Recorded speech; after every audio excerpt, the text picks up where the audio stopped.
é o autismo? O autismo é um transtorno do neurodesenvolvimento.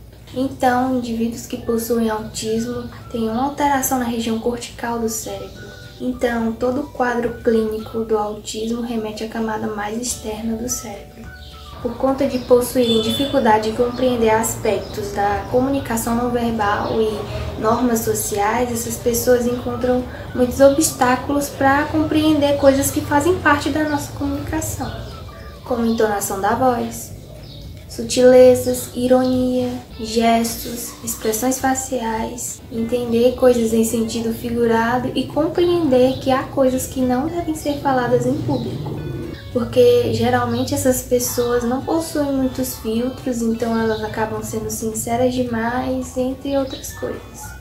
Além disso, características muito comuns são hiperatividade, impulsividade, hipo ou hipersensibilidade a sons, cheiros, toque e visão. Também podem possuir comportamento repetitivo, como repetir alguma coisa, uma palavra ou empilhar objetos, e interesses obsessivos por determinada coisa. Tem uma série chamada Atypical, em que o personagem principal é autista, e ele tem um interesse muito grande por pinguins. Então fica aí um exemplo e uma dica de série muito boa, se você quiser entender um pouco sobre o assunto também. Então, o DSM-5 rotula esses distúrbios como um espectro, justamente por se manifestarem em diferentes níveis de intensidade, por isso dá-se o nome transtorno do espectro autista. Então podem ter autistas com alta funcionalidade, que conseguem fazer suas coisas tranquilamente, sem precisar de uma ajuda especial, ou podem ter média funcionalidade, que precisam de algum auxílio para realizar certas coisas, ou baixa funcionalidade, que precisam de um apoio especializado ao longo da vida. Mas pessoas com autismo, no que diz respeito à inteligência, podem ter habilidades impressionantes. Então, cada indivíduo vai desenvolver seu conjunto de características bastante particulares, e isso vai influenciar em como cada pessoa se comporta, se expressa e se relaciona com os outros.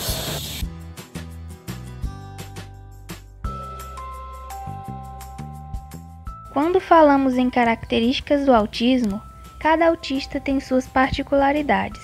Nunca o autismo de uma pessoa será igual ao de outra, mas há características consideradas mais comuns, que são aquelas que, independente do grau de autismo, aparecem com mais frequência nos pacientes. Podemos citar então os interesses restritos. A criança ou adolescente desperta predileção por apenas um objeto ou assunto. A pessoa pode passar horas dedicando seu tempo, por exemplo, a assuntos relacionados a aviões, levando à apatia por outros temas. Também a estereotipia, quando o paciente manifesta mania de enfileirar seus brinquedos ou contar milimetricamente todos os azulejos da cozinha, entre outras manias desse tipo. A hipersensibilidade, irritabilidade com sons altos, determinadas texturas e cheiros, sensações de aperto ou algo pegajoso, paladar extremamente apurado e visão pouco resistente a alguns tons de cores. O autista convive com essas características. No entanto, é válido lembrar que ele provavelmente manifestará uma ou duas delas, mas não todas necessariamente. O atraso na fala, uma das características mais presentes em pacientes diagnosticados com autismo. A criança pode desenvolver tardiamente ou nem mesmo conseguir desenvolver tal habilidade. O apego à rotina, o autista gosta de fazer tudo que esteja ligado ao seu dia a dia, respeitando as ordens das coisas e os horários, tudo de maneira rigorosa. E por fim, as comorbidades, que corresponde à associação de pelo menos duas patologias no mesmo paciente.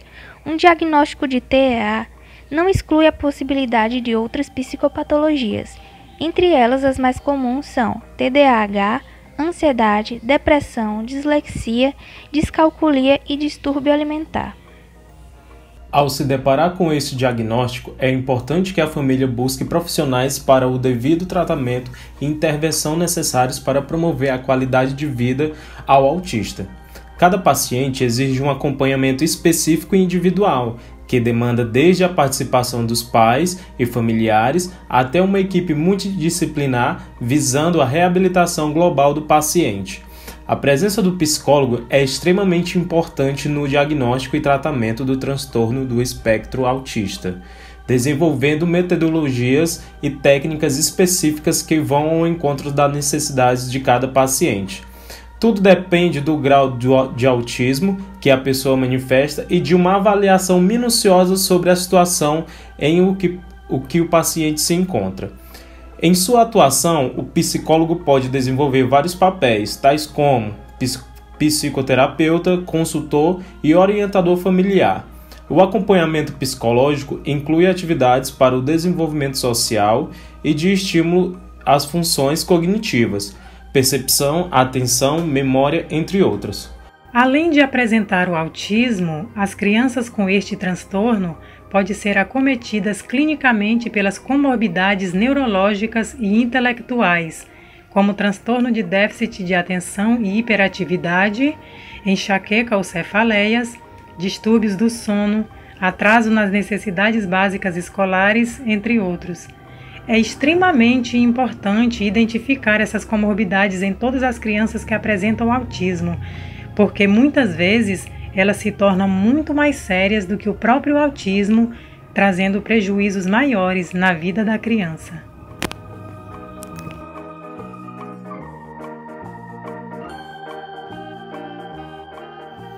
Antes de falarmos da DSM-5, vamos entender o que é DSM. DSM é um manual de diagnóstico e estatístico, criado pela Associação Psiquiátrica Americana em 1952. Derivou-se da necessidade de uma sistematização das diversas classificações existentes nos Estados Unidos desde 1840. O que é DSM-5? DSM-5 é a quinta edição do Manual de Diagnóstico e Estatística das Perturbações Mentais, ou Manual Diagnóstico e Estatística de Transtornos Mentais. É um manual para os profissionais da área da saúde mental, que lista diferentes categorias de transtornos mentais e critérios. O DSM-5, oficialmente publicado em 18 de maio de 2013, é a mais nova edição do Manual de Diagnóstico da Associação Psiquiátrica Americana. O que é critério de diagnóstico? Critério de diagnóstico, segundo o DSM-4, o termo autismo passou por várias alterações nas classificações das DSMs. Segundo o DSM-4 de 1995, para ser considerado como um transtorno invasivo do desenvolvimento, é importante seguir alguns critérios. Critérios de diagnóstico. O DSM-5 representa a melhor possibilidade de aplicação clínica dessa ciência para os seus diagnósticos. Muitas das mudanças do DSM-5, elas foram feitas para melhor caracterizar os sintomas e o comportamento de grupos de pessoas. Pessoas estas que estão em busca de ajuda clínica, mas que não são bem definidos pelo DSM-4. A difusão de critérios para a formulação de diagnóstico não era econômica e muito menos precisa. Isso significa que a divergência entre especialistas para classificar um quadro clínico dificultava o delineamento de um plano de intervenção, bem como um prognóstico eficaz. Essa foi uma das premissas que levaram a Associação Americana de Psiquiatria, a APA, e a OMS, Organização Mundial da Saúde, a desenvolverem critérios mais comuns e consensuais para diagnosticar os distúrbios mentais.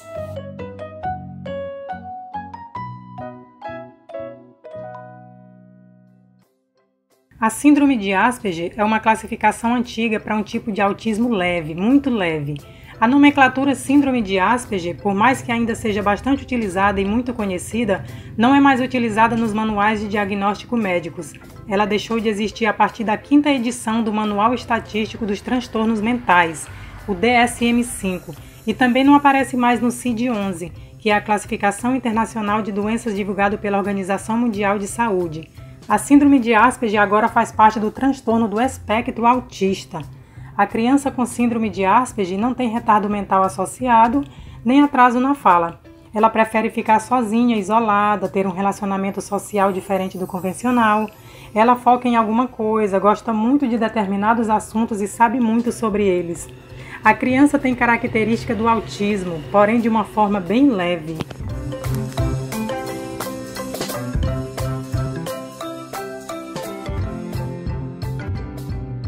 Autismo infantil. Como identificar os primeiros sinais? Em geral, o que se observa é que a criança nasce fisicamente normal, sem nenhum sintoma que chame a atenção. Aí, ao longo do seu desenvolvimento, começam a aparecer alguns sinais que muitas vezes são reconhecidos pelos próprios pais, cuidadores, professores e, por fim, os profissionais nessa área. A partir dos 2, 3 anos de vida, a criança autista já começa a apresentar alguns sinais, como dificuldade de sociabilizar, tem alguns interesses mais restritos, diferente de outras crianças da mesma idade, tem movimentos repetitivos, principalmente com as mãos, não olham no olho, alguns são agressivos, outros agitados e assim por diante. E para se levantar a possibilidade de uma criança ter autismo, é preciso conhecer o processo de desenvolvimento normal de uma criança. Por isso é muito importante procurar um profissional nessa área. Autismo leve. Quem está incluído neste grupo geralmente apresenta sintomas bem sutis e que não interferem muito na escola, no trabalho, nas relações. Precisam apenas de dicas e auxílios pontuais. Autismo moderado. A partir deste grupo, os pacientes passam a necessitar de um apoio maior, principalmente no que diz respeito à terapia com fonoaudiólogos para trabalhar a linguagem ou intervenções que visem as habilidades sociais e redução de estereotipias. Autismo severo. O terceiro, por sua vez, é o mais crítico. Vale ressaltar que quem está incluído nessa categoria depende muito de auxílio para a maioria dos afazeres, além de precisar ter sempre alguém por perto para ajudar. As estereotipas e o prejuízo na linguagem costumam ser enormes. Um tipo de autismo leve é o da ativista Greta Thunberg, que é diagnosticada com síndrome de Asperger.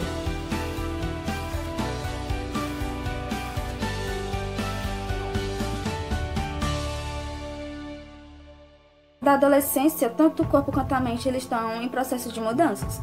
E para os adolescentes autistas tende a ser um momento de bastante medo. E porque eles, como todo adolescente, estão à procura de si mesmos. E eles começam a observar os outros adolescentes e aí eles veem que eles não são como eles. Eles percebem que eles têm comportamentos diferentes. E aí eles tendem a achar que eles não se encaixam no mundo, justamente por causa do seu comportamento diferente. Cabe ao responsável por esse adolescente autista explicar para ele sobre o seu transtorno e como esse transtorno influencia no seu desenvolvimento e no seu comportamento, é claro. E é muito provável que muitas pessoas elas cheguem à fase adulta sem ao menos saber que eles têm esse transtorno. Isso ocorre geralmente porque eles conseguem ter uma vida normal como qualquer outra pessoa. Eles trabalham, eles estudam, eles prestam concursos. Então, tende a ser bastante complicado para eles identificar. E existem umas características dessas pessoas que podem ser diferentes das outras. Geralmente eles são diagnosticados como perfeccionistas. As outras pessoas denominam eles como perfeccionistas. Você já deve ter visto falar do CID.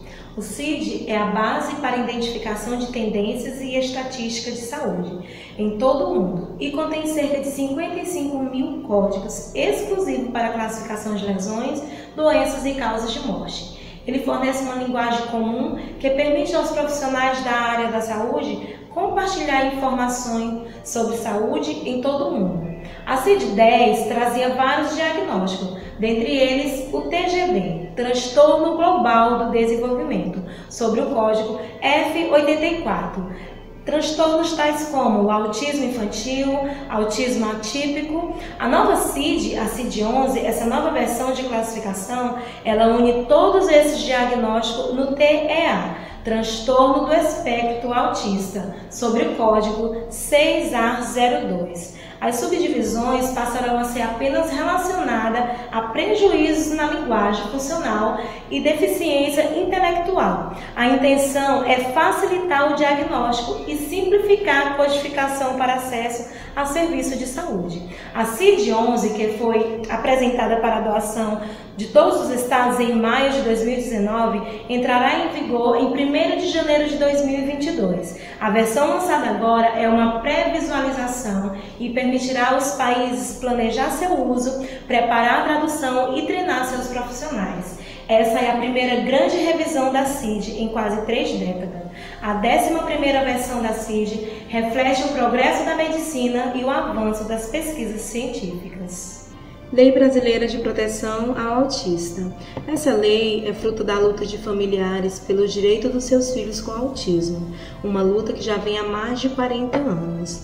Essa lei ela foi aprovada pelo Congresso Nacional e sancionada pela ex-presidente Dilma Rousseff, publicada no dia 27/12 de 2012.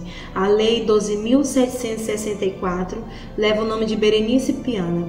Berenice Piana é uma militante brasileira coautora desta lei.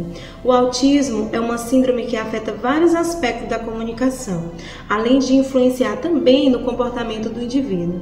Segundo dados do CDC, um órgão ligado ao governo dos Estados Unidos, existe hoje um caso de autismo a cada 110 pessoas. Dessa forma, estima-se que aqui no Brasil, com seus 200 milhões de habitantes, existe cerca de 2 milhões de autistas. Os benefícios são inúmeros dessa lei. Em princípio, todos têm direito, e caso esses direitos não estejam sendo atendidos, judicialmente é possível que todos consigam. Bom, a lei é somente um dos grandes desafios a serem enfrentados. Fazer valer, fazer cumprir é o passo mais difícil a ser conquistado. Isso, quando os pais têm o laudo da criança com autismo, geralmente é uma sensação de susto por não saber cuidar, por não saber como vai ser a vida do filho, né? Por ter medo das dificuldades, dos problemas que eles sabem que vão enfrentar com a criança com autismo, né? E o seu desenvolvimento vai ser um pouco tanto especial, vai ter que ter aquela atenção dobrada.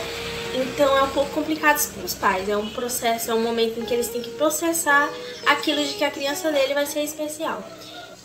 Infelizmente, na nossa sociedade, esse assunto da criança com autismo, né, ele não é um assunto bastante conhecido, né? É por isso que geralmente quando os pais eles recebem um laudo que a criança tem autismo, elas ficam muito preocupadas porque elas não têm tanta informação assim daquela certa deficiência da criança, né? Inicialmente, geralmente as crianças com autismo elas são um tanto pouco agitadas, né? E é um pouco difícil chamar a atenção delas para certas coisas, porque independentemente das dificuldades que elas têm, elas precisam ser encaixadas, elas precisam ser colocadas no meio social, né, no ambiente social, porque isso colabora para o desenvolvimento dela.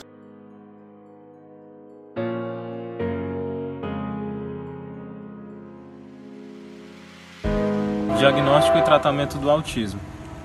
Alguns pais desconfiam de algo errado na criança até os 18 meses e buscam ajuda até os 2 anos. Dentre os sintomas, a criança apresenta 3 dificuldades, que é brincar de faz de conta, a comunicação verbal e não verbal e a interação social. Tratamento. Apesar do autismo não ter cura, ele possui um tratamento, ajudando o autista a melhorar a sua comunicação, concentração e diminuir movimentos repetitivos, melhorando a sua vida e a vida da sua família. Mas para que isso aconteça, o autista vai precisar de uma equipe formada por médico, terapeuta ocupacional, psicoterapeuta, fonoaudiólogo e um fisioterapeuta, que indicam terapias específicas para cada paciente. Às vezes dura uma vida toda. Além disso, existem atividades que ajudam também no tratamento, como a musicoterapia. E além disso, alguns médicos já trabalham com alguns remédios, não para curar o autismo, e sim para combater alguns sintomas característicos do autista, como, por exemplo, a agressividade, a hiperatividade e a compulsividade.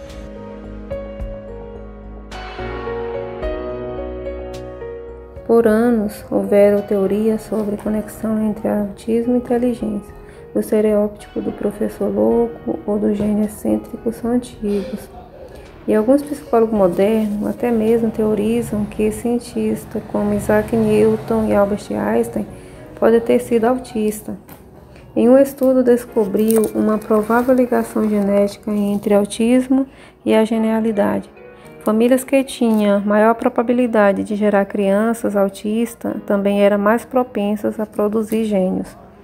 E enquanto a ideia de que autistas são mais inteligentes ou até geniais, alguns autistas apresentam sim coeficiência de inteligência mais elevados que a média, mas não é a maioria, pois fomos criados em uma sociedade em que idolatra casos como: é autista, não fala, não interage, mas é um gênio do piano.